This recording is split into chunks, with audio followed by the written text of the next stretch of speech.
you know the Trump administration, when he was running and all these ICE raids saying that these illegal immigrants are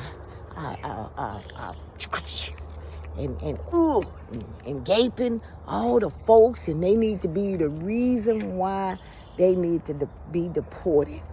Well, I've been watching the news, and I noticed something that happened in Near Tennessee that has not been reported. Even Marsha Blackburn would not report this. So we're gonna go ahead and talk about that. Since this white gang member that went and killed a whole bunch of family. He took out the whole family, and he got the baby, and he threw the baby in the woods, and they found the baby alive. But and come to find out that he had been in jail, and he got out, and he did finish he finished the job he wanted to do. So he took out a whole family. Sure did, took them all out. Yeah, his girlfriend took them all out. Yeah. And I noticed on Marsha Blackburn when she's talking about how these illegal immigrants are running amok in society, and they sitting up here, they doing all this illegal stuff, and they killing, and it's because of them crime is so up, and we need to get rid of all of them. I don't remember Timothy McVeigh, the guy that blew up the Oklahoma City building. I don't remember him being immigrant, or none of the associates that was with him. I don't remember them being undocumented or illegal here.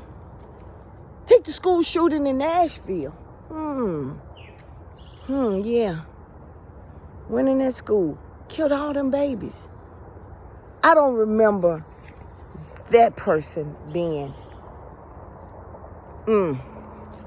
I don't remember that. Or better yet, what about the school shooting in Texas? I don't remember that person being a undocumented person that went and killed and took out the lives of people. No.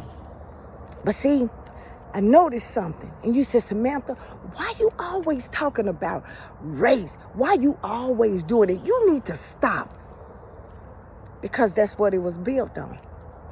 See, white folks, how you get a white person to go along with anything and everything you say, most of them. You put a fear. You say a fear. Make them feel uncomfortable.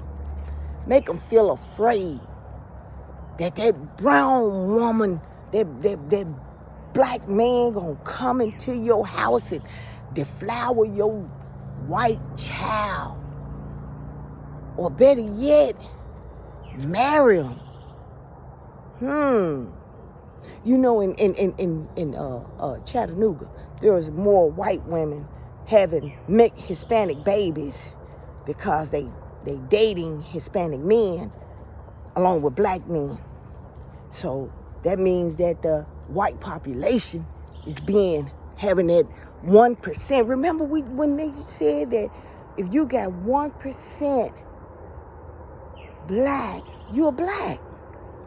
Now, I found out, talking to my daughter, that my grandmother, on my daddy's side, I thought she was white. Most of his family was very, very, they were looking like Harold Ford now. And I promise you, when I went to Washington on a field trip, my uncle came up and gave me some money because my daddy was, he's a procrastinator. And my uncle came, he worked in Washington, he worked in the White House, and he gave me $40. Back then, that was a lot of money. That was like, I think, $100 or $200. But anyway, he gave me $40. And when people saw my uncle, I was in the 6th grade. They said, oh, your uncle white. This white man came, and no, that's my uncle. He's black. He's black.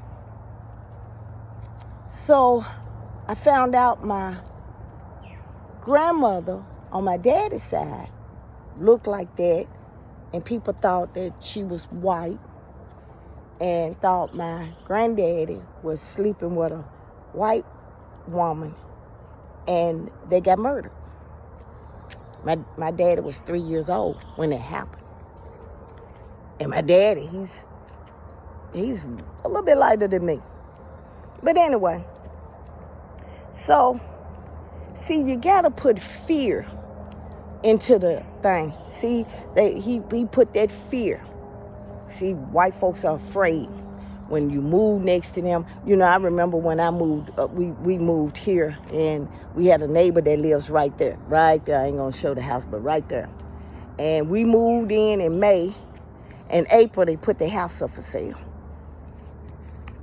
Yeah, the end of April, they put their house up for sale, and they left. They spoke to us, but they left. So, you know, fear, that's a major part. That's a major part of how elections are won.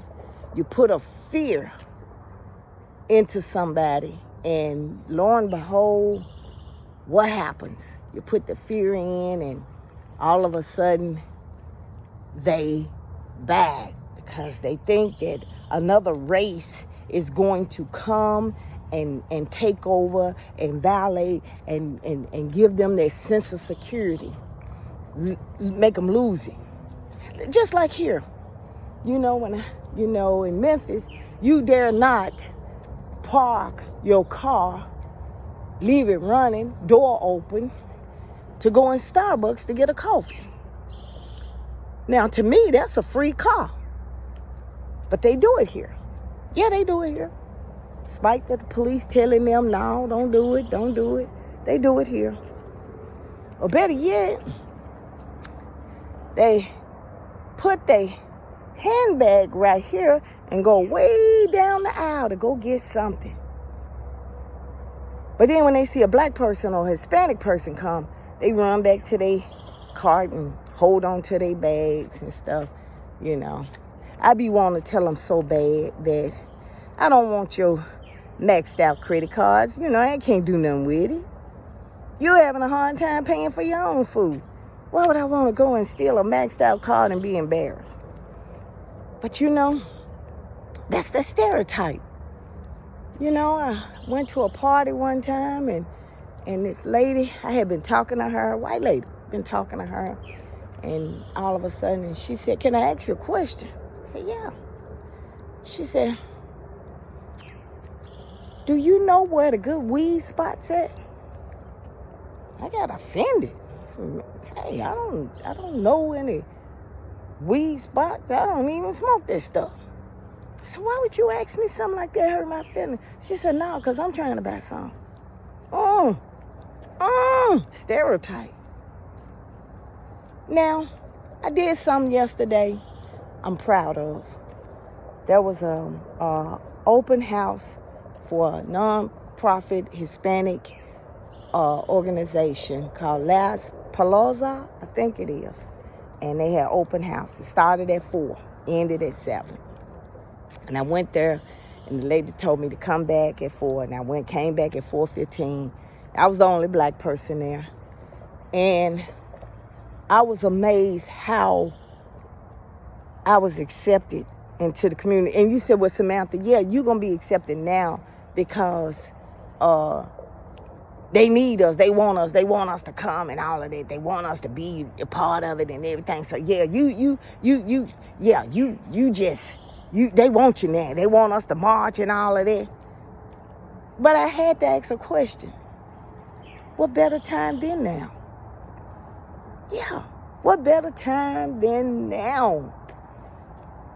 Why should we wait till things get better to start a relationship with our brown brothers and sisters? Now, I'm going to tell you something. Now, the black women are boycotting the Haitians and the African braiding people. They are. And you say, why they doing that? It's not because we're not supporting our brown brothers. But you know what? We even got some black folks that's darker than us that talk to us. Black women spend over $1 billion getting their hair done. And why would you go to a braiding place that they work? They do great work in Africa, but they in them African countries. But here they come and they do. Some of them do shitty, shoddy work, and then they don't talk to you right. They expect to be paid, want a tip, but yet they talk to you like you a mutt. See, that we're gonna have another segment about that because I met a African woman, and I just asked out the blue, would you let your African son marry an American woman? And she said no. And I thought she was gonna say, well, y'all two this. She said we were mutts. She called us mutts. She said because we don't know our own heritage. But that's another story. So today we need to really embrace that fear. White people, I'm gonna tell you something. Most black folks just we just wanna have a nice time. We just wanna have a nice time. Many of us, if we invited to a party, we have fun at a party. Just like Hispanic people, when they there, they have fun at a party. They brown too, just like any other Puerto Rican, Haitian, whatever. We just wanna have fun too. We just wanna have and relax. And see, I guess the fear really don't affect us because the fear that you're scared of is us. Is us. That's what you're afraid of. You're afraid of it. See, because like I said, you may not want to interact in it, but your grandkids are. Your grandkids. I got a grandbaby right now that is dating an Hispanic guy. And he just, I promise you, and he giving her the most positive feedback of a true relationship there ever was. He walks her home. He don't walk her home any kind of night before it get dark. When he want her to come to the house, he picks her up. It took him a while before he let her meet his parents. They into the meeting of the parents now. See, that's how relationships supposed to be. You don't just bring your child, somebody to bring home and then they meet. They do that. When they go out, they ask for a chaperone. Oh my goodness. And they teens in this society. But see, that's what it was, and he sold food, and we Hispanic sold food, so we gonna get along real good. But that's what it is, the fear. See, they thought that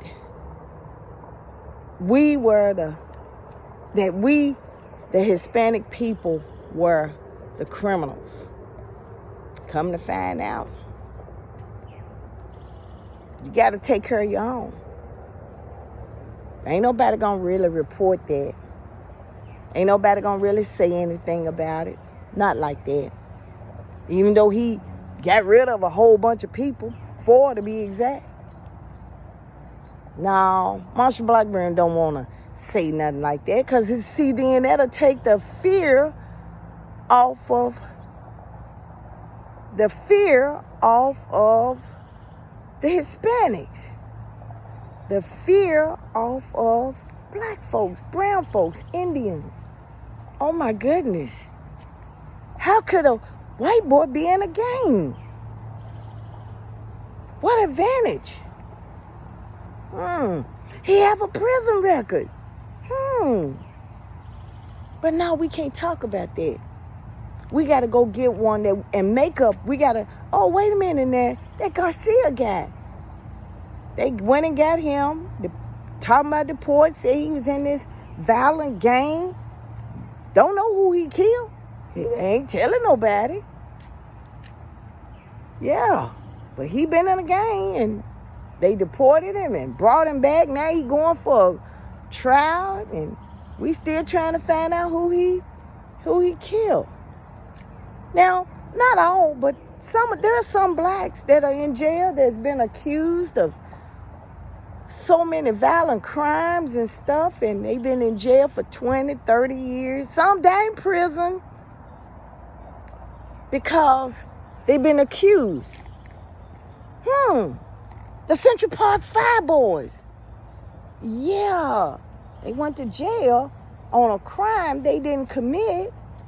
And then when they got out, they were still being convicted. The head racist who just tearing up our beautiful White House. We used to have a precious rose garden, and he cemented that now I thought you could say the Trump store. Now he making it a big old huge ballroom, and he doing all of that, and he just, don't make it don't make the White House look more sacred anymore. More just look like another raggedy building. Yeah, I wonder who he gonna get. Probably gonna get some, Hispanic workers to do it. That's probably what he gonna do. He gonna get some Hispanic. He gonna get a white man with a good contract, and he gonna hire some undocumented Hispanics to go and build that White House. Oh, like they did, us. See, we built that White House. We built it. Yeah. Ain't got paid yet. Yeah. So today, I'm going to end this and say, you know what? Go to an Hispanic event. Just go. I know you hear a lot of things bad about certain people. You're going to hear bad stuff about everybody. Black folks, white folks, Hispanic folks, these people, But go and meet, go have a conversation with them. Then you draw your own opinion. You say, well, you know what? Hispanic people are like this. I went to this event and this is it. Or better yet, or it could be positive. And if they're trying now to reach out to you during this bad situation, hey, there's some folks that reached out to us when we was trying to get Civil Rights Act going on. So don't be sitting up here saying that, they just want to be with us because they in trouble. When we was in trouble, we was asking for white folks too. Come on now. Don't act like we didn't. It's a lot of white folks that got bombed. Their house got bombed. Wasn't even in the papers. So, it's time for us to reach out now. Stop thinking that, you don't need to help this person. You do. Yeah, you do. Because, see, I'm going to tell you something. All blacks ain't going to help us in our cause. Y'all know that, don't you? Black folks ain't going to help us in our cause. Some of them going to want to sit on the other team because they think if they sit on the other team, when the winning team win, they going to win too, but they just don't know. But when the winning team, just like when they was capturing all these states and stuff and making the states, they had Indians to go out there and help them find other Indians and fight the other Indians. Then when they didn't need the Indians anymore, the Native Americans or the indigenous or what, however you call them, If I call you an Indian, I don't mean to fool you. I'll offend you or fool you, whatever. But anyway, when they didn't need them anymore, you know what they did? They put them in the camps with the ones that they had already captured.